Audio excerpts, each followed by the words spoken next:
और यूक्रेन के बीच विवाद गहराता जा रहा है, वहीं दूसरी तरफ इस पूरे अंतर्राष्ट्रीय मसले पर भारत की कूटनीति की तारीफ भी हो रही है। यूरोपीय देशों के बीच जारी युद्ध के बीच भारत की कुशल रणनीति पर व्याख्यान का आयोजन किया गया। व्याख्यान के दौरान डॉक्टर आयुषी देशमुख ने अपने विचार व्यक्त किए। रूस और यूक्रेन के बीच का विवाद क्या तीसरे विश्व युद्ध की आहट है? ऐसे में भारत क्या इन हालातों के बीच अपनी कूटनीति में सफल साबित हो पाया है? ऐसे ही सवालों के जवाब के लिए इंदौर में व्याख्यान आयोजित किया गया। व्याख्यान में जानी मानी विचारक डॉक्टर आयुषी देशमुख ने अपने विचार व्यक्त किए। इस दौरान डॉक्टर आयुषी देशमुख ने कहा कि रूस, अमेरिका, यूक्रेन के साथ ही चीन जैसे देशों के बीच भारत ने अपनी कुशल रणनीति से साबित कर दिया है कि अंतर्राष्ट्रीय राजनीति में भारत को हल्के में नहीं लिया जा सकता।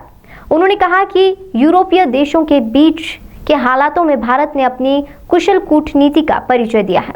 चल रहा है, इसमें क्यों ऐसा हुआ या क्यों ये होने की, क्योंकि सबको थोड़ा बहुत ना जिसको पता होगा मालूम ही होगा कि नाटो से संबंधित होने के लिए कि रूस कभी नहीं चाहता कि यूक्रेन नाटो का सदस्य बने, और एजुकेटेड हब होने की वजह से रूस ये चाहता है कि आपका जो काम है वो आप आराम से करिए, लेकिन नाटो के सदस्य बनने से आप मेरे सामने आके, मेरे प्रतिनिधि आकर खड़े हो जाएं, ऐसा वह कभी नहीं चाहता था।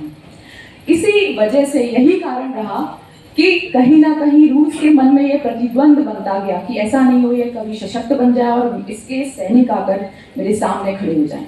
और आज 123 राष्ट्र भारत के सामने, माननीय मोदी जी के सामने खड़े होकर यह बोलते हैं कि आप मध्यस्थता करें।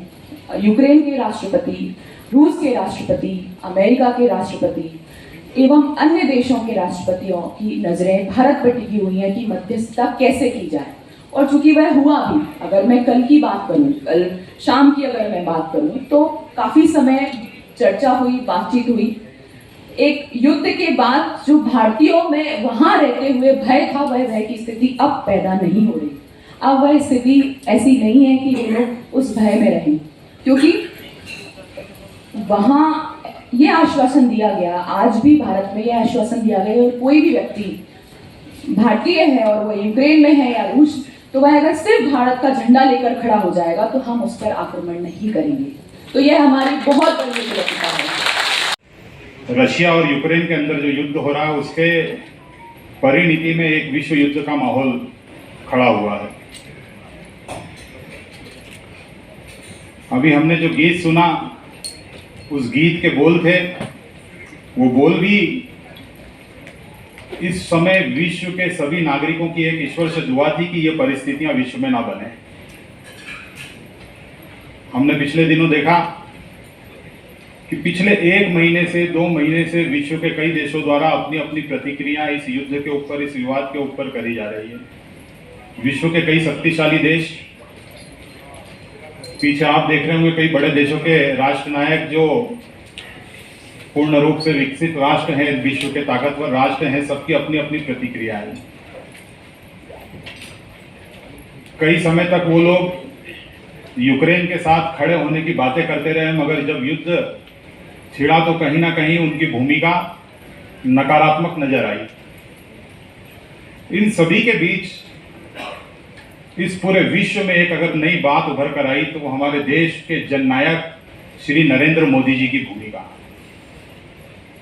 किसी भी राष्ट्र का नेतृत्व करता अपनी भूमिका से अपने देश का मान बढ़ा सकता है, और किस तरीके से मान घटा सकता है, ये इस युद्ध के दौरान हमने देखा।